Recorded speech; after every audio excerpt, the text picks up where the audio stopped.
क्या कहना है? हाँ, ममता बनर्जी को हम बधाई देते हैं, वो जल्दी ठीक हो जाए, प्रचार अच्छा करे। लेकिन मुझे लगता है कि उनके ऊपर जो हमला हुआ है, इस हमले की जांच होनी चाहिए।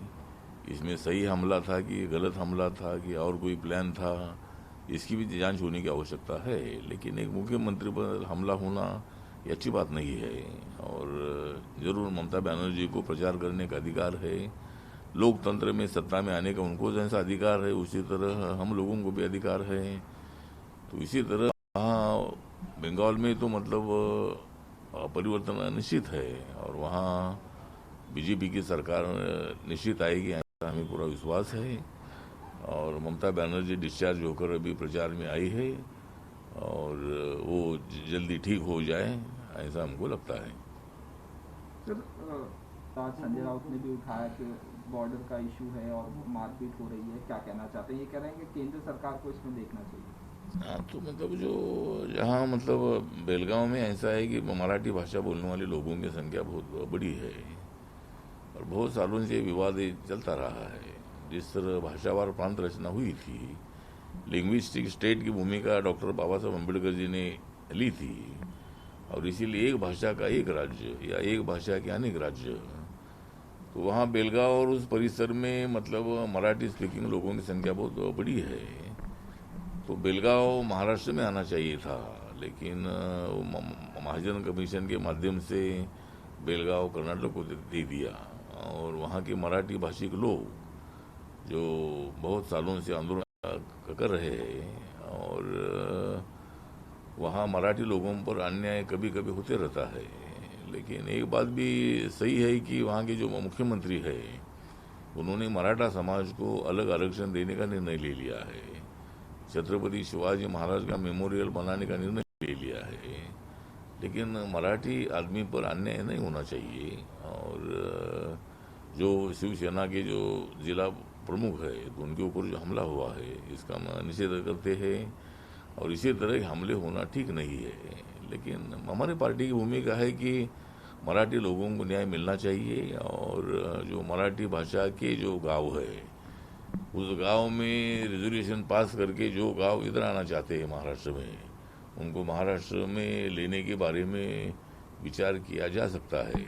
और उसके लिए मैं जरूर माननीय प्रधानमंत्री से भी मैं मिलूंगा, और बहुत सालों से मराठी लोगों की जो मांग है पर कोई ना कोई तो निर्णय होना चाहिए।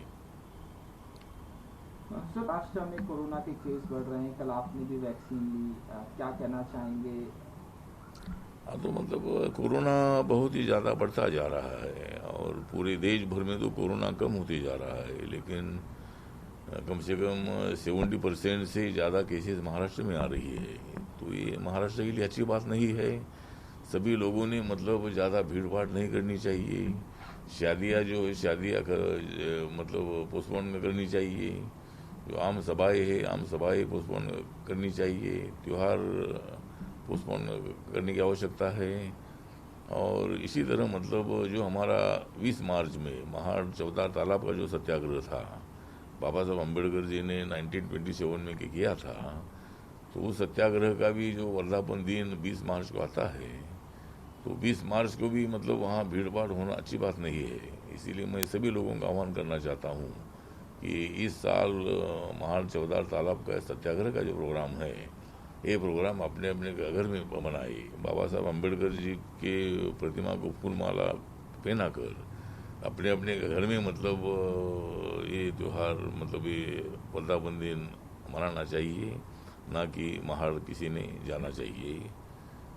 और उसके बाद भी जो 14 अप्रैल आ रहे हैं, तो 14 अप्रैल 2020 को भी कोरोना बहुत ही ज़्यादा था। और इस वर्ष भी शायद 14 अप्रैल का जो दिन है, ये दिन कोरोना मतलब कोरोना बढ़ता हुआ नज़र आ रहा है। तो ये 14 अप्रैल भी सब लोगों ने अपने अपने घर में मनाना चाहिए, ऐसा मुझे लगता है। हाँ सर, बोलिए। जो लोकल के लोग होते हैं, उसी स्टेट के जो लोग होते हैं, उनके लिए 75 नहीं 80% कोटा होना चाहिए। 75% कोटा तो रखा है, अच्छी बात है। हरियाणा सरकार ने और भी कोई सरकारों ने इसी तरह का निर्णय ले लिया है। तो जो लोकल के लोग होते हैं उनको 80% तो कोटा, मतलब जो सरकारी नौकरियां, तो मतलब सरकारी नौकरियों में तो सभी लोकल के लोग होते हैं, लेकिन प्राइवेट सेक्टर में भी 80% जो लोग हैं ये लोकल के लोग होना चाहिए। और उसके लिए मेरे पार्टी के तरफ से मैं सपोर्ट करता हूं कि जिस राज्यों ने ऐसा निर्णय लिया है उनका हम आभार व्यक्त करते हैं, और बाकी के राज्यों ने भी ऐसा निर्णय लेना चाहिए और लोकल लोगों को 75% या 80% कोटा मिलना चाहिए, हिस्सा मिलना चाहिए। क्या बोलेंगे? तो शायद महाराष्ट्र सरकार ने भी इसके पहले निर्णय ले लिया है। अगर निर्णय नहीं ले लिया होगा तो 80% का निर्णय महाराष्ट्र सरकार ने भी लेना चाहिए और लोकल लोगों को प्राइवेट सेक्टर में 80% रोजगार मिलना चाहिए। हाँ सर, किसान।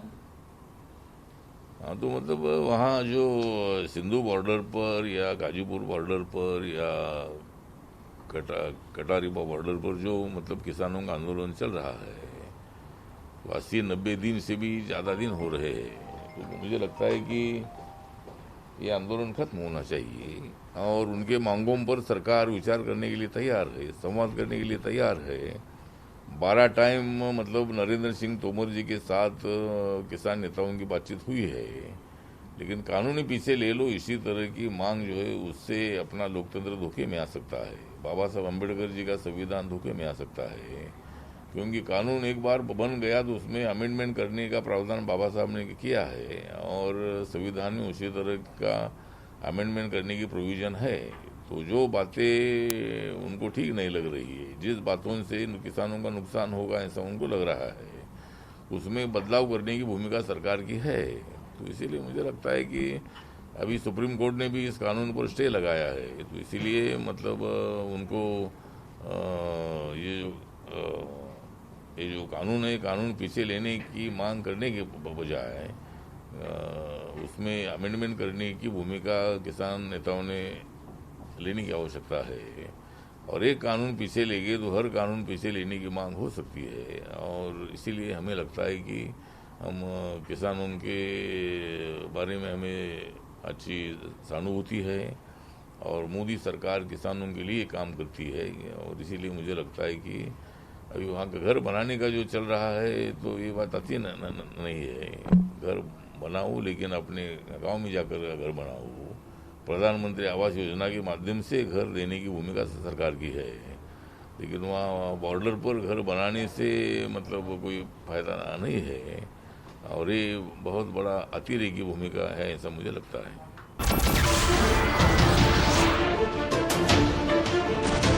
नमस्कार, मैं हूं मानक गुप्ता। अगर आपको हमारा ये वीडियो पसंद आया हो तो इसे लाइक और शेयर जरूर करें, और हाँ, हमें सब्सक्राइब और फॉलो करना ना भूलें ताकि आप देश और दुनिया की कोई खबर मिस ना करें। तो जुड़े रहिए हमारे साथ और देखते रहिए न्यूज़ 24।